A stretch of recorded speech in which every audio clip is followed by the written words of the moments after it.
Baik, bismillahirrahmanirrahim. Assalamualaikum warahmatullahi wabarakatuh. Alhamdulillahirrahmanirrahim. Wa biyastami ala Muhammadin wa ala alihi washabihi ajmain, amma ba'du. Baik, sebelumnya kami berterima kasih kepada Bapak dosen, khususnya mata kuliah multikultural yang telah mengizinkan kami untuk mempresentasikan hasil dari observasi kami. Nah, adapun untuk mengefektifkan waktu, maka kita langsung saja kepada presentasinya, yang dimana di sini itu observasi implementasi pendidikan multikultural di sekolah dasar. Nah, untuk anggotanya diantaranya ada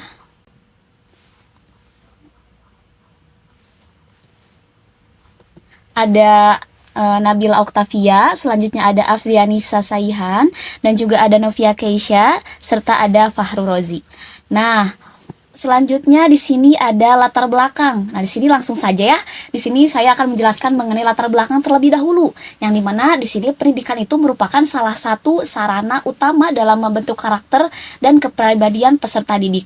Nah, kalau misalkan dijelaskan mengenai hal tersebut itu, pendidikan itu jangan cuma dilihat sebagai proses transfer ilmu pengetahuan aja gitu, atau transfer of knowledge, tapi yang lebih utamanya itu adalah proses pendewasaan atau transfer of value. Nah, di sekolah kita tidak hanya mencetak orang pintar, tapi orang yang punya kepribadian.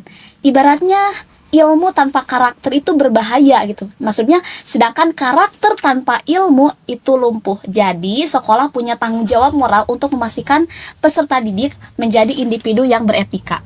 Terus juga, pendidikan multikultural juga seringkali dianggap hanya soal mengenal suku bangsa lain. Padahal, fondasi paling kuat dari multikulturalisme adalah mengenal diri sendiri dulu gitu kan. Jadi pelestarian budaya Sunda seperti bahasa Sunda, bahasa gitu kan, busana, dan juga nilai silih asih, silih asah gitu kan, silih asuh. Nah, begitupun juga jadi di SD juga berfungsi sebagai akar. Kalau siswa sudah punya akar budaya yang kuat, mereka tidak akan mudah goyah atau kehilangan jati diri saat harus berhadapan dengan budaya asing di era globalisasi ini gitu. Sebetulnya kenapa sih harus disebut dengan apa strategis gitu kan? Jadi gini, kenapa disebut strategis? Karena sekolah adalah mikrokosmos dari masyarakat. Nah, disinilah interaksi sosial pertama kali dilakukan secara formal. Nah, gitu ya. Jadi salah satu bentuk implementasi pendidikan multikultural di sekolah dasar adalah melalui pelestarian budaya lokal seperti budaya Sunda. Sekolah juga memiliki peran strategis dalam menanamkan nilai budaya dan juga karakter kepada siswa seperti yang tadi gitu kan. Selain itu, pembentukan karakter siswa juga merupakan tujuan utama pendidikan juga. Nah, selanjutnya di sini ada tujuan observasinya. Nah, di sini ada tujuan observasi, yaitu diantaranya di sini sudah dijelaskan juga bahwasannya observasi ini juga bertujuan untuk memperoleh pemahaman yang komprehensif mengenai implementasi budaya lokal di lingkungan sekolah dasar, khususnya dalam konteks pelestarian budaya Sunda dan pembentukan karakter siswa. Nah, jadi di sini itu kan tujuan utama kami melakukan observasi ini itu adalah untuk melakukan check and recheck gitu kan, antara teori pendidikan multikultural yang kita pelajari di kampus gitu kan dengan realita sosiokultural yang ada di sekolah dasar, khususnya pada budaya Sunda juga. Pertama, nah, kami ingin melihat dapur sekolah. Maksudnya jadi kami tidak hanya melihat kulitnya seperti baju adat gitu kan, tapi masuk lebih dalam ke proses integrasi nilai. Gitu, bagaimana guru menyisipkan nilai Sunda ke dalam RPP, terus juga bagaimana bahasa daerah digunakan bukan cuma sebagai pelajaran gitu kan, tapi sebagai instrumen karakter. Jadi kami ingin memotret proses internalisasi nilai tersebut secara utuh juga. Terus yang kedua, kami ingin mengukur efektivitas apakah budaya lokal ini benar-benar memberikan dampak output gitu kan pada perilaku siswa dan kenyamanan guru dalam mengajar gitu kan. Terus juga di sini juga kami bersikap kritis dengan memetakan hambatan. Contohnya seperti kurangnya fasilitas atau SDM, sehingga hasil observasi ini objektif gitu. Tidak hanya bicara soal keberhasilan, tapi juga tentang tantangan nyatanya. Terus selanjutnya di sini ada yang ketiga, yaitu sebuah sistem budaya tidak akan jalan kalau cuman gurunya saja yang bergerak gitu kan. Kami menganalisis ekosistem apakah kepala sekolah mendukung lewat kebijakan gitu kan, apakah orang tua ikut melestarikan di rumah gitu. Terus tanpa kolaborasi kolektif ini sebetulnya pelestarian budaya juga hanya akan menjadi beban administrasi bagi guru saja gitu kan, bukan menjadi budaya sekolah seperti itu. Terus selanjutnya di sini ada metode. Nah, di sini eh jadi penelitiannya menggunakan metode wawancara. Nah, betul ya. Jadi kami di sini itu menggunakan metode wawancara agar data yang kami peroleh itu bersifat valid atau reliable. Jadi kami menggunakan pendekatan kualitatif dengan metode wawancara sebagai instrumen utamanya gitu. Terus alasannya kenapa sih harus menggunakan metode wawancara? Nah, kenapa kami milih wawancara itu karena kami ingin menangkap makna di balik tindakan. Jadi kalau hanya observasi visual, kita tidak tahu kan motivasi atau kendala batin yang dirasakan guru gitu kan. Nah, begitupun juga kalau misalkan dengan wawancara kan kami bisa menggali pengalaman personal gitu, pandangan subjektifnya hingga praktek nyata yang mungkin tidak terlihat di permukaan. Terus juga kedua, justifikasi subjek penelitiannya. Jadi subjek utama kami itu adalah guru kelas. Nah, karena bukan siswa saja gitu kan. Karena kan guru adalah manajer di lapangan. Jadi maksudnya guru adalah sosok yang merancang RPP, mengelola kelas dan juga berinteraksi langsung dengan siswa setiap hari. Jadi guru memiliki perspektif paling komprehensif mengenai keberhasilan maupun hambatan dalam penerapan nilai budaya ini. Terus yang ketiga, kami juga menggunakan teknik tanya jawab terstruktur. Artinya kami tidak datang dengan tangan kosong. Jadi kami sudah menyiapkan instrumen berupa daftar pertanyaan yang sistematis agar data yang terkumpul tetap fokus, terarah dan juga memudahkan kami saat melakukan perbandingan data antar narasumber gitu. Terus yang selanjutnya adalah dalam yang keempat, etika dan juga prosedur lapangan. Nah, jadi dalam prosesnya kami juga sangat menunjung tinggi etika penelitian. Kami memastikan adanya informasi konsep atau izin resmi dari pihak sekolah gitu kan. Kerahasiaan data responden juga kami jaga gitu kan. Ya, terakhir data yang terekam kami oleh menggunakan analisis deskriptif untuk memberikan narasi yang jujur dan juga utuh mengenai kondisi di sekolah tersebut seperti itu. Baik, selanjutnya di sini juga ada beberapa pertanyaan yang mungkin sudah kami ajukan gitu kan. Di antaranya ada apa saja sih kegiatan di sekolah ini yang berkaitan dengan budaya Sunda atau kearifan lokal Garut gitu kan. Apakah sekolah memiliki program khusus seperti ekstrakurikuler, seni tradisional, misalnya angklung, tari jaipong atau kaulinan barudak gitu kan. Terus juga ketiga, bagaimana sih guru memasukkan nilai budaya lokal dalam mata pelajaran bahasa Indonesia gitu kan, IEPS atau SBDP. Yang keempat, apakah siswa diajarkan penggunaan bahasa Sunda dalam kegiatan sehari-hari sekolah? Yang kelima, apakah sekolah pernah mengadakan kegiatan seperti pentas seni atau peringatan hari budaya? Yang keenam, bagaimana sih keterlibatan orang tua atau masyarakat dalam kegiatan budaya di sekolah gitu kan? Terus yang ketujuh, apa manfaat yang dirasakan siswa dari kegiatan berbasis kearifan lokal? Dan yang terakhir, apa sih kendala yang dihadapi sekolah dalam menjalankan program tersebut? Nah, pertanyaan-pertanyaan ini akan dijawab oleh teman-teman saya yang akan dipaparkan oleh teman-teman saya. Yang pertama yaitu yang pertanyaan pertama, kedua dan juga ketiga akan dipaparkan oleh saudari Nabila. Kepadanya saya persilahkan. Baik, yang pertama itu ada pertanyaan yaitu apa saja kegiatan di sekolah ini yang berkaitan dengan budaya Sunda atau kearifan lokal Garut. Lalu yang kedua, apakah sekolah memiliki program khusus seperti ekstrakurikuler seni tradisional misalnya angklung, tari jaipong, atau kaulinan barudak. Lalu yang pertanyaan ketiga itu bagaimana guru memasuki nilai budaya lokal dalam mata pelajaran, contohnya bahasa Indonesia, IPS atau SBDP. Untuk jawaban yang pertama itu yaitu kegiatan di sekolah tersebut yang berkaitan dengan budaya Sunda dan kearifan lokal Garut. Sekolah secara rutin melaksanakan kegiatan pembiasaan yang mencerminkan nilai-nilai budaya Sunda seperti penggunaan bahasa Sunda dalam komunikasi sehari-hari serta penerapan aturan berbusana adat Sunda setiap hari Kamis. Kegiatan ini bertujuan untuk menanamkan rasa bangga terhadap identitas budaya lokal serta membentuk karakter siswa yang santun, hormat dan menjunjung tinggi nilai-nilai tertentu. Lalu sekolah juga mengintegrasikan unsur kearifan lokal dalam kegiatan tematik dan peringatan hari-hari besar.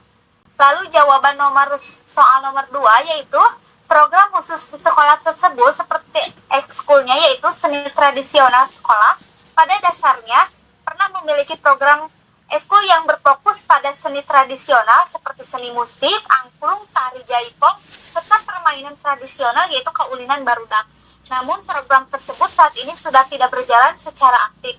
Hal ini disebabkan oleh keterbatasan sumber daya alam, baik dari segi tenaga pembina yang kompeten atau maupun sarana dan prasarana yang kurang mendukung dalam pelaksanaan kegiatan tersebut secara berkelanjutan. Lalu pertanyaan dari nomor 3 yaitu integrasi di sekolah tersebut dalam budaya lokal. Pada mata pelajaran guru berupaya mengintegrasikan nilai-nilai budaya lokal ke dalam proses pembelajaran dengan menyesuaikan karakteristik masing-masing mata pembelajarannya. Lalu integrasi ini mencakup 3 ranah utama. Yang pertama itu afektif, yaitu penanaman. Lalu yang kedua sikap dan nilai. Lalu yang kedua kognitif, yaitu pengetahuan tentang budaya. Dan yang terakhir yaitu psikomotorik, yaitu keterampilan praktik. Misalnya, dalam mata pelajaran bahasa Indonesia, siswa dapat diminta untuk menganalisis serta rakyat Sunda. Dalam IPS, diminta mempelajari kehidupan sosial masyarakat lokal. Sedangkan dalam SBDP, siswa diajak mempraktikkan seni tradisional. Pendekatan ini bertujuan agar pembelajaran menjadi lebih konseptual dan bermakna. Baik, terima kasih kepada Saudari Nabila yang sudah menjelaskan atau memaparkan jawaban pertanyaan 1, 2, dan 3. Selanjutnya jawaban pertanyaan dari nomor 4, 5, dan 6 akan dipaparkan oleh Saudari Afzianisa. Kepadanya saya persilahkan. Baik, di sini saya akan melanjutkan membacakan jawaban pertanyaan wawancara yang nomor 4 yaitu penggunaan bahasa Sunda dalam kegiatan sehari-hari diterapkan sebagai bagian dari upaya pelestarian bahasa daerah. Siswa dibiasakan untuk menggunakan bahasa Sunda dalam interaksi sehari-hari baik dengan guru maupun sesama siswa, terutama pada waktu-waktu tertentu yang telah ditentukan. Hal ini bertujuan untuk meningkatkan kemampuan berbahasa daerah, sekaligus menanamkan nilai kesopanan dan tata krama yang terkandung dalam bahasa Sunda. Untuk jawaban yang kelima, kegiatan pentas seni atau peringatan Hari Budaya, sekolah pernah menyelenggarakan berbagai kegiatan yang berkaitan dengan pelestarian budaya seperti pentas seni dan peringatan Hari Budaya. Kegiatan ini biasanya menampilkan beragam pertunjukan seni tradisional, menampilkan seperti tarian daerah, musik tradisional, serta drama yang mengangkat cerita rakyat. Selain sebagaimana sarana ekspresi siswa, kegiatan ini juga menjadi media edukasi dan apresiasi sebagai kekayaan budaya lokal. Selanjutnya yaitu jawaban yang nomor 6, keterlibatan orang tua dan masyarakat. Keterlibatan orang tua dan masyarakat dalam kegiatan budaya di sekolah tergolong cukup baik dan antusias. Orang tua sering memberikan dukungan baik dalam bentuk partisipasi langsung maupun bantuan material dan moral. Masyarakat sekitar juga turut berkontribusi, misalnya dengan menjadi narasumber atau pelatih dalam kegiatan seni tradisional. Kolaborasi ini menjadi faktor penting dalam keberhasilan program berbasis kearifan lokal. Baik, terima kasih kepada Afzianisa yang sudah memaparkan pertanyaan 4, 5, dan 6. Selanjutnya ada pertanyaan nomor 7 dan 8 serta yang terakhir ada bukti dokumentasi yang akan dipaparkan oleh Saudara Muhammad Fahru Rozi. Kepadanya saya persilahkan. Baik, untuk pertanyaan yang ketujuh hijau itu ada manfaat bagi siswa dari kegiatan berbasis kearifan lokal. Nah, Jadi kegiatan ini itu berbasis kearifan lokal yang memberikan berbagai manfaat bagi siswa, baik dari aspek akademik maupun pembentukan karakternya. Jadi siswa tidak hanya mengenal budaya daerah secara teoritis, tapi juga mampu mempraktikannya dalam kehidupan sehari-hari.